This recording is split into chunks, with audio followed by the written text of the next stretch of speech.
something generally like that, which I think is more specific to this show than other shows.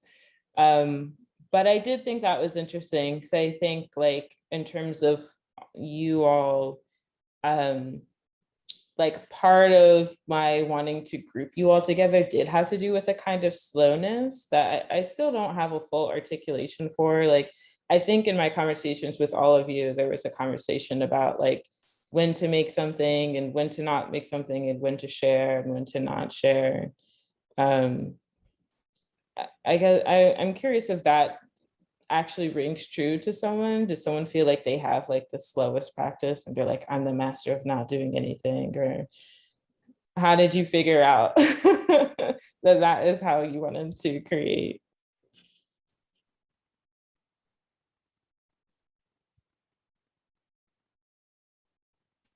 I can say that I'm trying more to be like that and not be so like accomplishment driven and just kind of taking my time to create work instead of thinking about like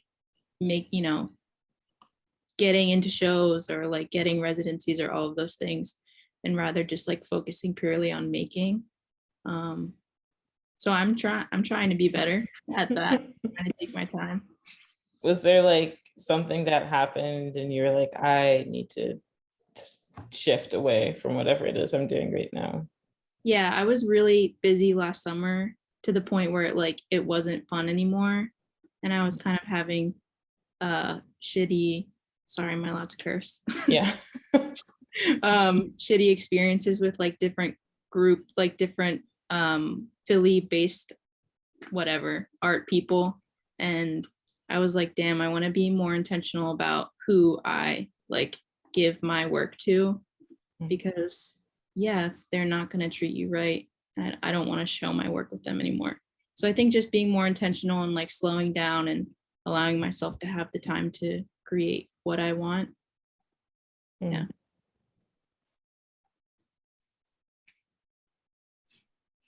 Yeah, I think like after I had made a post on Instagram with like a piece that I completed. And I said that, I'm just gonna make a promise to myself that I'm gonna take my time when I make work. Because I've noticed, at least coming out of school, I was still in that mindset of like having to always be constantly making something. And everything was just coming out bad. So, or it just didn't really, like I was just making stuff to make stuff just so that I can have work. But after like, like the piece that I posted and made that caption on, like that piece took me like a few months to like fully realize it. And I was just like, you know what? I think it's better to work this way for me at least, than to keep constantly making stuff. Because I'd rather just like sit and think about it, try and do like a little sketch out of the piece that I'm trying to make, and then leave it alone, come back to it when I'm ready. I feel like that has worked out for me. Like I've made work that I'm actually proud of and actually like looking at and revisiting. So yeah, that's just like a promise as an artist that I'm trying to keep to myself. What is your process for working on a piece? Like, I don't think I've heard a photographer talk about working a month long on a piece. I mean, maybe that happens more frequently than I think, or like even saying you're drawing a sketch out. That's really interesting to me. Yeah, so like it's mostly for when I do like the digital drawings, the pieces that are in the show now. Like I'll make a bunch of scans of family photos. They'll sit on my computer for a while. And then I'll like go through the ones that I scanned, and whichever one I'm like, oh, I might be able to make something out of this. I usually like ask family members about the context of the image if I don't remember like who's in the photo, why the photo was taken. And then I'll try to add like that context into the image. And like I'll just keep reworking it until I feel like it's fully realized or whatever, until it's complete. And so that's usually like the part that takes me the longest, is realizing like when something is done. So that's probably what makes it what makes it take a long time, but I'm fine with that. And I know I want to get other people to talk to, but now I'm curious, like, is your family seeing the finished product part of that review process of if they like it, then it's done, or do you wait until you're satisfied and then show everyone? It's also like I'll show my family the final piece, and if they're like not mad at me for using the picture, then I'm like, okay, I feel comfortable sharing this, because that's also the thing that I've mentioned before. Like, I'm using these old family photos, a lot of them of family members who have passed away, who were very close to us, and I want to share this work, but I also still want to remain like respectful of like how my family would feel about these being shown to the public. Even though their faces aren't in them, Right. they're still familiar with who's in that image. I don't want to feel like I'm like exploiting anyone or anything. So yeah, that's definitely a part of the process, like showing it to my family. If like their reaction is like, you know, interesting, like they're not really that invested, but if like I feel off about how they react to it, then I might not show. And Nila, I want to ask you about this in terms of, you know, kind of feedback and representing people. I know you have one particular piece that's based off a photo of your mom, but also just generally with your work in depicting communities, and then, you know, outside of your paintings, also working on murals, which is about, you know, a community facing piece of artwork. How does feedback play into your process of creating? That's a good question. You mean like feedback, like if I'm portraying a person, like how they feel about their portrayal? Yeah, what's interesting about that is that I actually do not like that example of my mother is like the only one. So generally what my process feels like is like, I mean, I think I said this to you before, but you know, I only paint people. I'm really interested in painting people. I'm really interested in painting faces and painting body language and painting emotion. But it feels more like I'm moving through the world and I'm like absorbing and inhaling a lot of different experiences and emotions and faces in people. And then I like release it into sort of an ambiguous landscape of people. And so most of the time what that means is that a lot of my like paintings of people gathering have little bits and pieces of people that I know. And I usually know what it is, like, oh, here, you know, this tattoo that I've painted on this person's arm reminds me, I'm like referencing a friend here, or here I'm referencing, you know, this one woman that I passed on the street the other day who happened to be carrying a bouquet of flowers in a certain way. And here there was something in this person's eyes that stuck with me that I wanted to capture, and the way the other person was looking at the other person's eyes, like sort of collaging it all together. But I actually, painting representationally is really challenging for me. And that's actually my my goal for this year. I just had a birthday, and I like, my goal for this year was to try to challenge myself to do that, because I think it's really like interesting and sort of like, I don't know, magical to me to try to think about how you can capture people without capturing them in like a non-literal way, and like a non-exact and non-representational way. Exactly. Like I really love that process,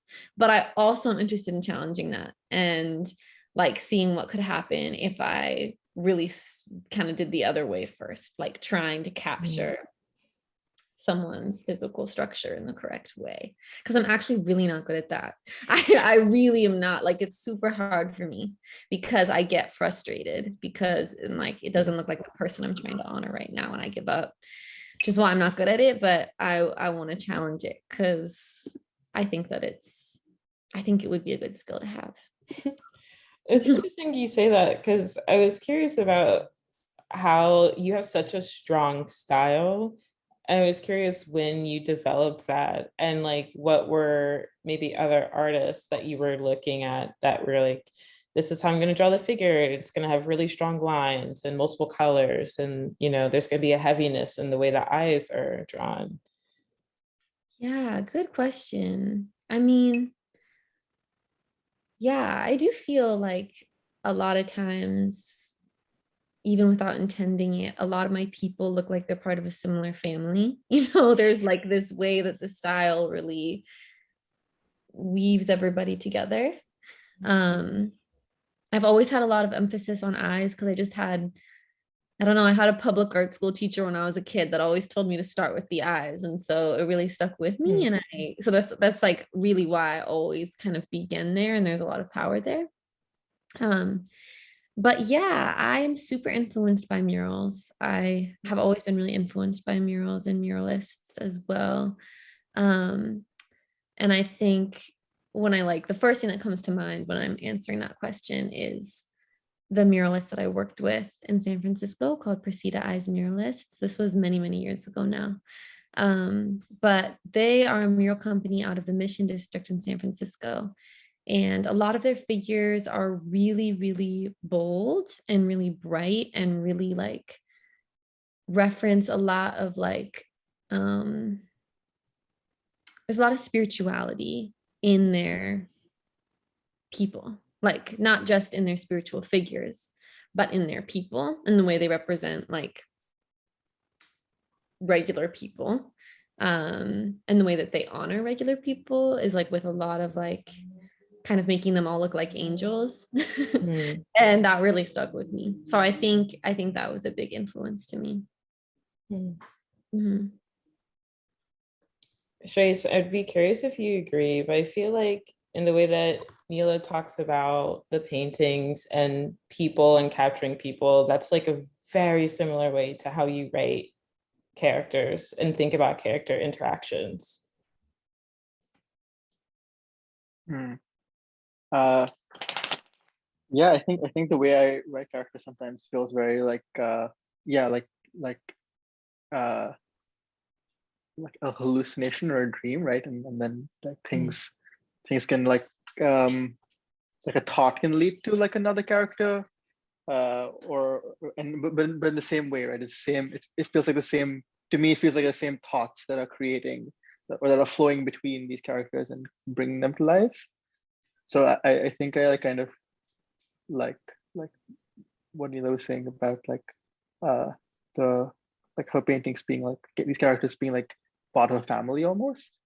So maybe that's the point where I feel like I would draw similarity.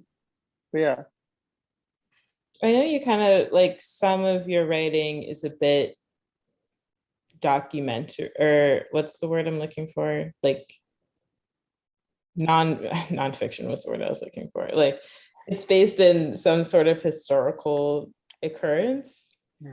But I imagine that some of it is also not.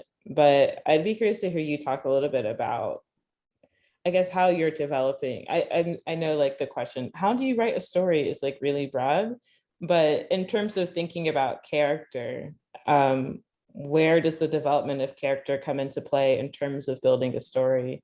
Is an interest in a character the thing that shapes the story, or is the interest in a story the thing that necessitates the creation of certain types of characters? And then who do you pull inspiration from to create those? Yeah, I think the way I like write also feels like the way I make performance, in that like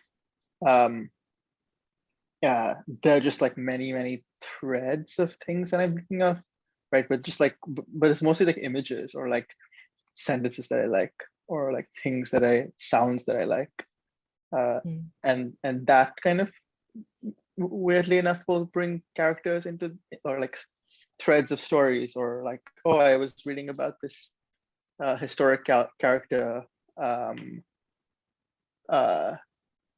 like whatever, Jim Corbett, right? So like thinking about that person, or thinking about this like a pet snake or whatever, right? And then those things can kind of like either select in or select out based on like where the piece is going. With like with Immigrant Kitchen, I feel like it was similar, where like I had like images and thoughts and sounds that I liked, and sentences that I like to say, and like actions that I like to do, and yeah, would kind of like build. So I feel like I build character in that way. I just like put everything in, and then I discard what I don't like, or what doesn't really feel like it's breaking that flow. Yeah, and I do want you to talk a little bit about what Immigrant Kitchen is, so everyone can have some context. But as you're doing that, I wanted to ask about, you know, you write fiction, and then a lot of your work involves yourself as well. And kind of, do you see yourself as representing yourself, or do you see yourself as playing a character when you are performing, or when you are taking documentation of yourself within your home? I feel also like, just thematically, it feels a lot like yeah, like my body feels like just like in this specific instance, right, with these like videos of myself moving through my house, it felt like yeah, just all more like a tool in like portraying some like emotional state that I felt like I was in, or that I felt my dog was in, that felt like it was in an interesting conversation with some of the things that I wrote, but also how I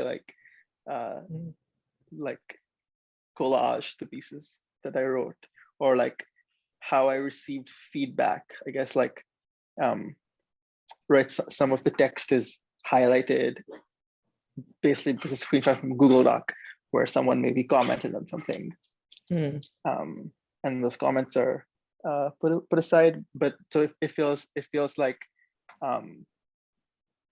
yeah, like that kind of like yeah, like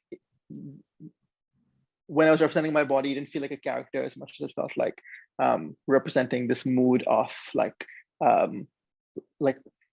context of the world around me, but then or like context of the world around, but also being very like yeah, like precise about like cutting that out in some way, some kind of like isolation that maybe was yeah, like trying to get through there. So yeah, it felt more like a vehicle than anything. I don't know. Yeah, I was gonna say it's very like vessel like, Yeah, but almost a weird like inverted vessel, because you're representing like what's kind of outside of what has just happened. That kind of gets a little complicated. Could you talk a little bit about Immigrant Kitchen? It's not represented in the show, but it's such a good piece. Immigrant Kitchen was just a show that was in my kitchen, and while I lived in this community house in Philly, and I invited like 8 people to come and cook with me my like grandmother's recipe for this specific dish that she used to make, and that my mother makes, and that I make.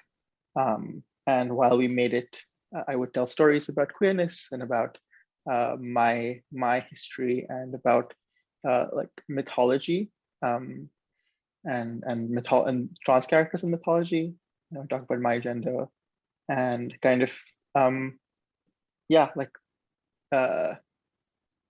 it would end up being a space where people would feel like they could also share in those stories, and participate, and also contribute in this specific way that I would kind of try to hold space for. as somebody who saw the show, I can just say it felt like while they were telling stories, it was also like we were writing a story together. Like there was this openness in the way that they were, and there was this openness in the way that they were sharing mythology as well as their own personal story that was sort of like a door into a new story that we were all a part of, in that one evening. And it was it was like this very expansive version of storytelling. It was really beautiful.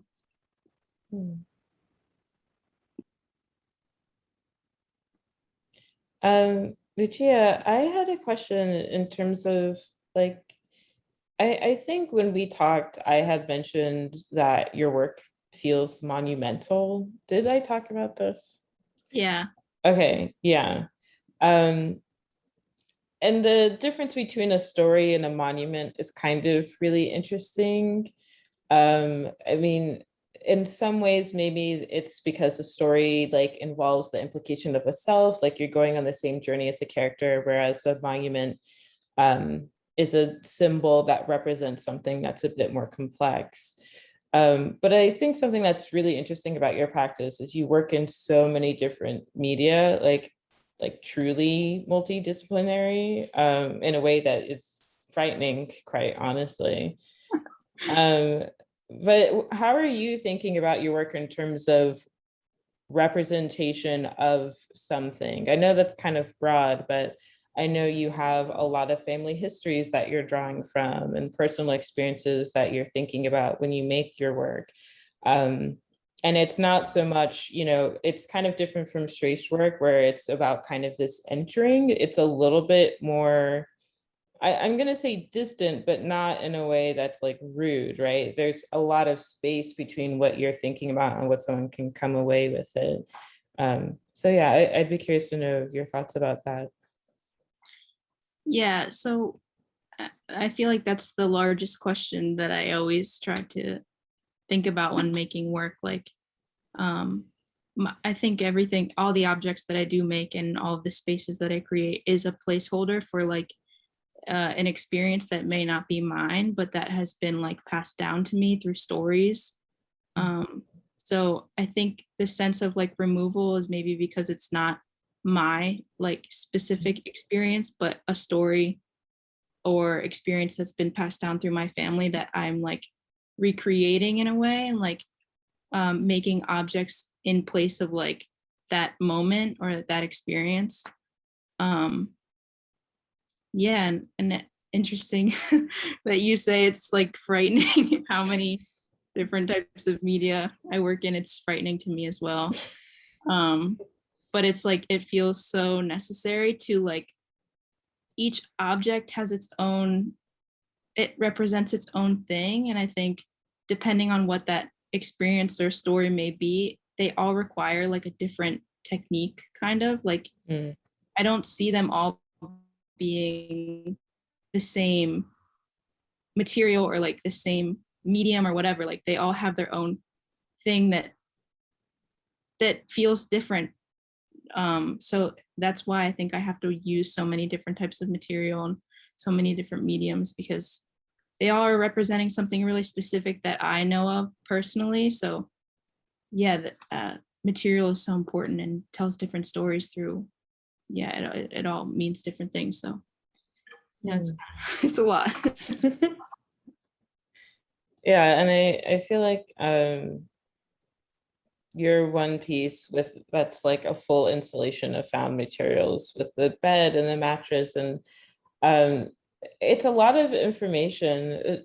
Something that's kind of interesting is about the documentation of it is in that photo you can't quite see the text that's in the mattress.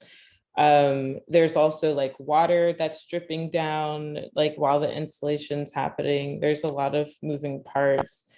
In that particular piece, do you feel like material represents complexity and just the different types of movements and different types of reads that are happening, literally like translation that's happening, not only in language, but across like an idiom, right? And that's a different type of translation as well. I guess that's kind of like a maximalist approach, but I don't know if you would necessarily call it maximalism. Yeah, I don't know. I guess all the materials used in that are very purposeful and like represent the complexity of the space that is, because it is like an actual space that I'm attempting to recreate in some way. So, you know, like the hole in the ceiling is real. The Mhm. corrugated plastic is real. Like all of those things are in that actual space, but kind of like narrowed down into one smaller thing. And like the softness of the wall representing like, you know, a structure that isn't necessarily structurally sound. Yeah, I don't, and in terms of the documentation, I'm just really bad at that. That's like my worst my worst trait as an artist. I'm really bad at taking photos and stuff like that. So I wish that I could portray photos and like my work better, but I'm still learning. I think that kind of circles back to, you know, slowness. Because there is something to be said by the artist that can produce consistently and be online and da da da da, like might have more opportunities to show work or to receive different, you know, fellowships or, you know, whatever it is. So I'm kind of curious with everyone, because I'm sure it's different with everyone.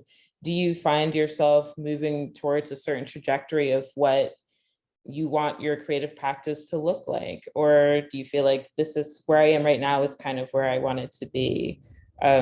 You know, and thinking like 10 years ahead. I know that's like an awful question. Everyone hates to think about the future, but I need to know. Well, okay, first I just want to say that something that came to my mind when you were talking about slowness is that when I was looking at all of our work together, I was feeling like it all kind of felt like a particular time of day. And I was like looking through all of our images together and felt like it was late, you know, late afternoon, early evening. Like there was this like way that, yeah, I really echo that there was this slowness or like gentleness to the way all of our work exists together, but also with like an aliveness of, you know, some kind of, it's not nighttime yet, you know, like with this like vibrancy. But anyway, I just wanted to share that. But also to answer your question, I do appreciate the question because I think it's like, yeah, it's really scary to think about, but it's also, you know, that's what goals are. So it's good. I'm like super, you know, I've been painting and drawing my whole life, but in terms of like being an artist, I'm super new, and I'm actually only showing my work for the first time ever this summer. And yeah, like I feel like I'm like waking up into taking it seriously because well, I've always taken it seriously, but I've always viewed it more as, I don't know, some sort of thing that is more separate from the career, separate from money, separate from like something that you could ever rely on. And I've been really like challenging that thinking because I think obviously it's a lot more simple than that like binary of like, okay, this is a private thing, this is a public thing, whatever. So I'd be curious to know how other people have like bridged that to that moment of, you know, wanting to like take a leap in terms of like trusting your work enough to show it or to sell it or to be more public with it, basically. Like I'm curious what other people's processes have been with that as they like cross some sort of threshold in themselves, basically. Or was the threshold never there? I think going to art school, you don't really get the choice to like keep things private. So I feel like I kind of always felt like everything I made needed to be shown in front of everyone, even if I wasn't proud of it. Because in school, like you have to have a crit and everybody has to see it. Like you have to produce work and yeah, for the assignment. So I think after graduating, I still kind of was like going through the mindset of like needing to show things maybe like as quickly as the way school was working, but I found out that like, oh, I have a full-time job and I need to like feed myself and pay for my rent and do all of those things. So obviously it's going to be really hard to maintain like that speed of working. And only now am I like 4 years out of school, I'm like, all right, I need to chill and like relax.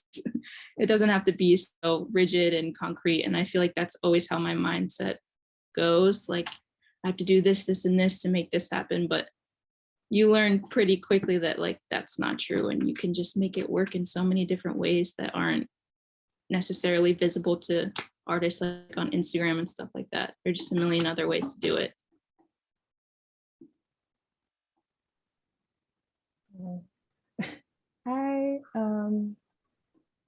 I'm like just now getting more comfortable with putting my work out there.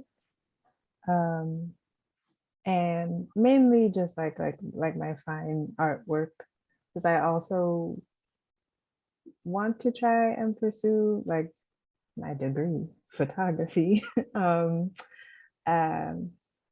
I guess towards it being more of a career, but I just like have a hard time with putting myself out there essentially, as an artist, photographer, what have you. And I guess I just like sometimes have this fear of trying to like apply to shows and like just I guess I'm still in that mindset of being in school and having to hear these crits and then being harsh.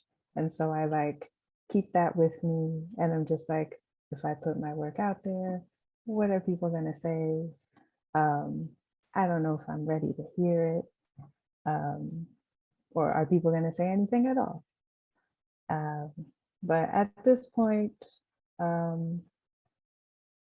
feel like I have time to like going back to working slowly, like I have time.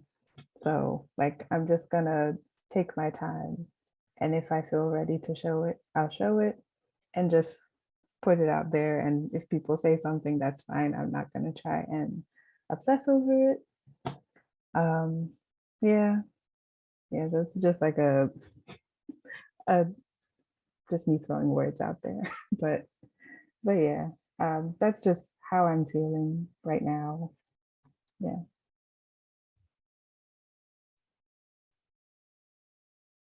I feel like I've been in and out of I started making theater, so like didn't really go to art school, but like yeah, just making theater is like always, or at least for me, had always been like the starting point is always, well, this is something that's going to be shown to an audience, and so like all the theater I made in school was a lot of like, this is going to be shown. And then when I went to HBI, I feel like had a very like a year of a lot of making and showing, and then I think Logan, I think you told me this like at some point at the end of that, and it was like as long as you know that something like you said something like, I think as long as you know that you're going to make art for like the rest of your life, right? Like you could, you know, you're an artist, you know you're gonna like, if you start there, then there's no rush or something like that, is what you said. And I was like, yeah, that makes a lot of sense. And so I've been very, over the past few years, I've been very slow in sometimes a frustrating way, but sometimes also in a very nice way. And also it's been the pandemic and I haven't been like, so like this idea has never been like I'm making things to show people. It's become very like I'm making things when I make things just to make things, or I'm writing things just to write things, and then like have played around with sharing stuff at different levels. So even with this, I was like, I don't know if I want to share things that I have. and also very bad at documenting. So I don't have like any older work documented well. So I was like, I don't know what I should show and what I shouldn't show. But also in the middle, I was kind of like, oh, like I made this thing like on Instagram, and I was like, oh, like if people want to see it, you message me, I'll email it to you, which already like yeah, it just shortens an audience. So I've been playing around with different forms of like maybe I'll make something and send it to a friend, and then like they have it and I have to take a picture of it. It's just not mine anymore. So I've been trying to play with different variations of like that, but I still feel that like at some point I might get back to like, oh, I want to make things and show things. Yeah, so I feel very like maybe in another incubatory phase. Yeah. Have you had your Saturn's return yet? Yeah. My what? Your Saturn's return. I'm in it now. Yeah. It's going on till like March of next year. Okay, plenty of time. We'll see. Yeah. To start to kind of wrap up, it's interesting when I was thinking about the show and thinking about the title, Grapefruit Fantasy, I was thinking a lot about like a grapefruit as kind of this domestic object. And I think there is a, domesticity is a big theme in everyone's work. Sometimes around family and sometimes around self and sometimes around the actual physical objects and sometimes about the connections that are made within a home, just so many different things.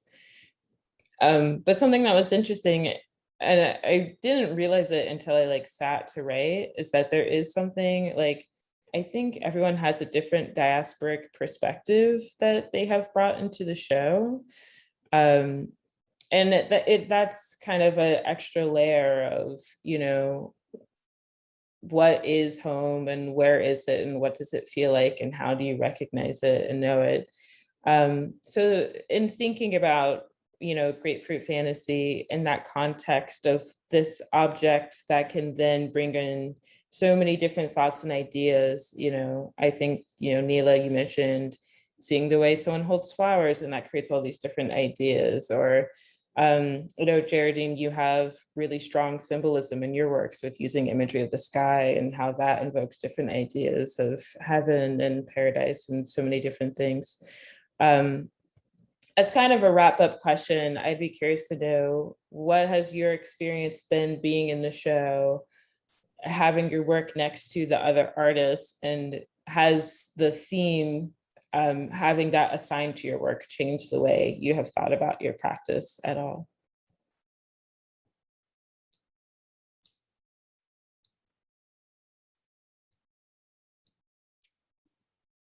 It's been great to be in the show and to meet new artists.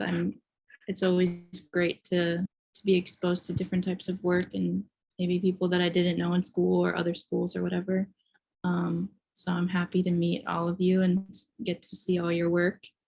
And I think we talked about it a little bit, Logan, but I never associated my work with the word fantasy in any way, but I like how you attached, the meaning of, or how you're seeing the grapefruit.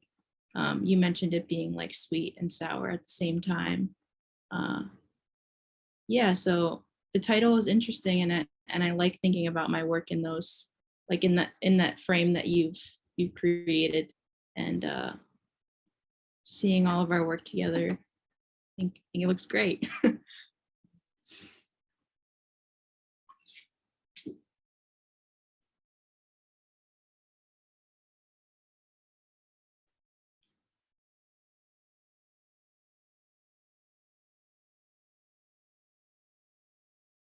Yeah, I feel like I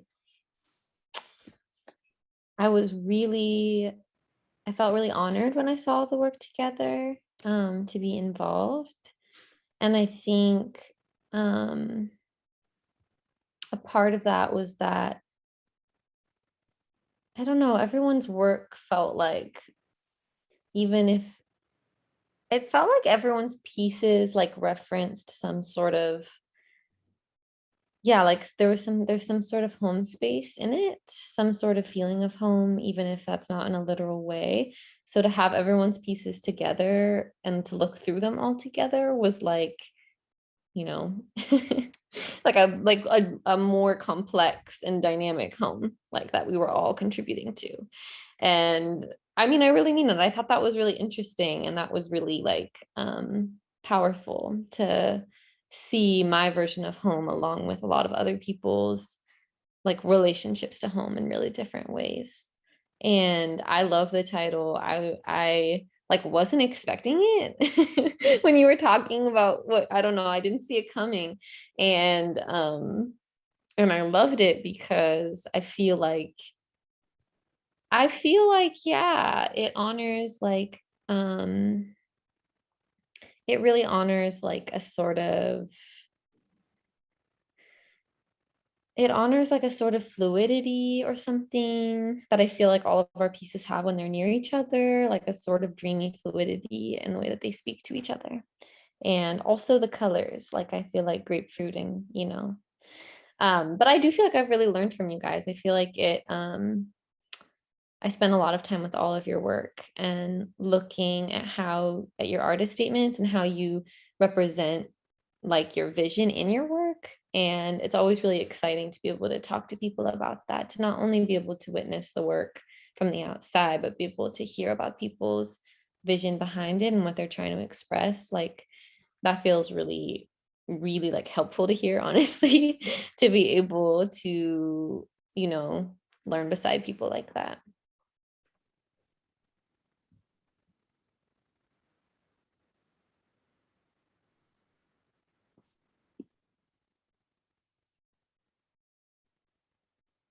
Yeah, I like agree with a lot of that. I feel very like honored.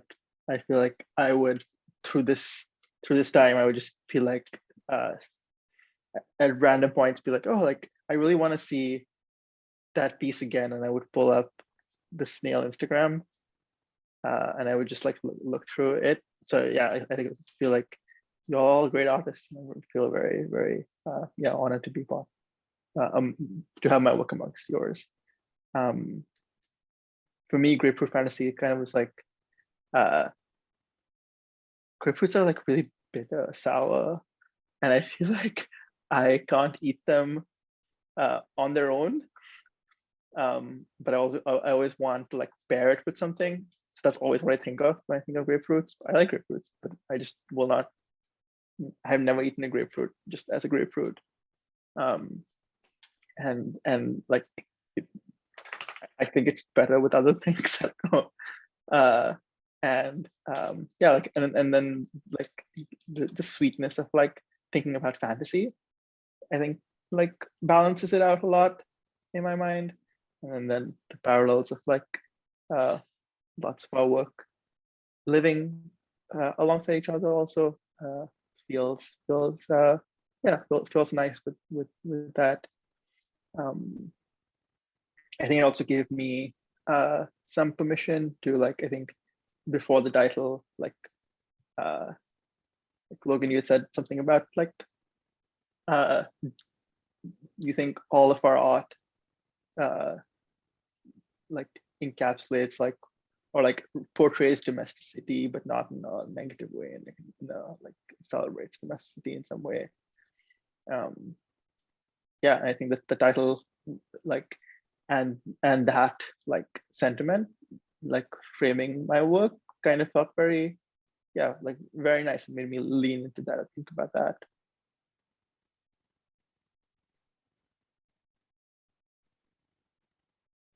Yeah, I think with the title,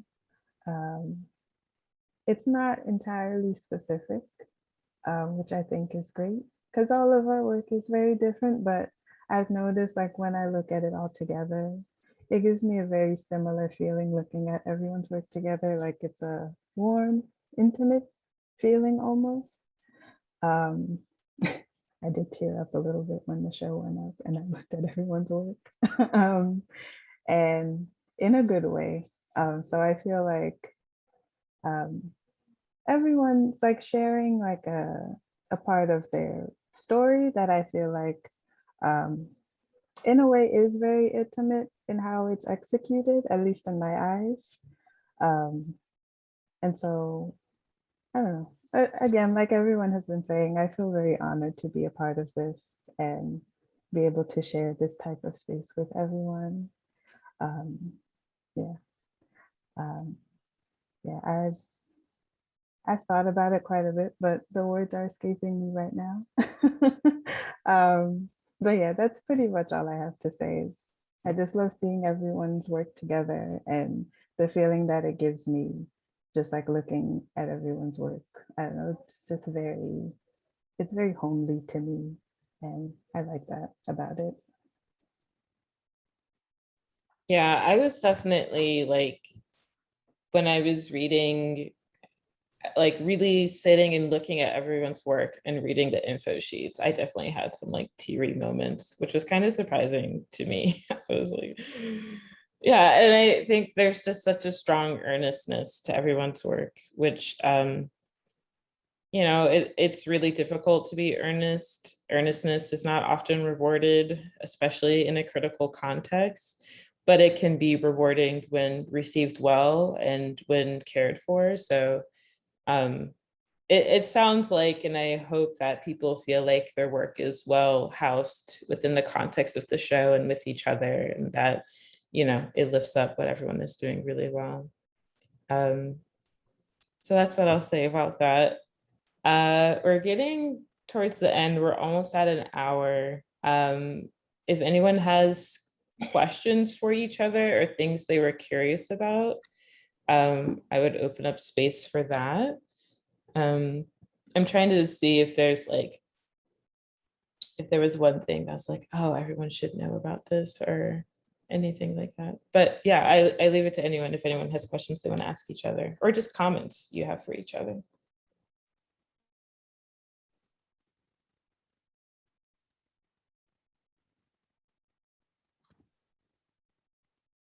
Just want to put it out there. I think you all are amazing. And I'm really happy and honored to be a part of this talk with all of y'all. That's all I have to say. Actually, I have a question for you, which was, well, I have a specific question about your piece, the golden piece. I was wondering, well, first of all, I just was wondering what the gold is, like how you achieved that. And then I also was just curious about what the gold means to you, like what you're referencing with that, and if there's something specific about this person that you wanted to honor with gold for a reason. Yeah, so the image is an old Polaroid, and then the gold is the sunset. There are a lot of sunsets within my work. I don't know, I just find something very special about them. And the person in the photo is a cousin of mine who eventually became my mother after the passing of my biological mother. So this was in a way of me like honoring her, just like having her consumed by this very beautiful sunset. And it was just such a very simple piece, but I just gave me this like emotion of like, this is exactly how I feel about this woman in my life. She didn't have to do what she did, but she did, and she did a great job at it. And so that's essentially what that piece is about. Thank you for explaining. That makes so much sense. Because I feel like I was able to garner, not knowing who this person is, I feel like I was able to garner that you had that type of relationship with her due to how you portrayed her. And the words that came to my mind when I was looking at it initially were like a complex sweetness. Like very clearly the gold is soft and gentle. I actually didn't notice it was a sunset, but that makes sense. But there's also like a deepness, like a complexity and a deepness to your portrayal of her and how you use that. And so I was curious, and what you just said really aligns. So thank you for sharing. You're gonna make me cry. But thank you. Yeah, no, it's a gorgeous piece.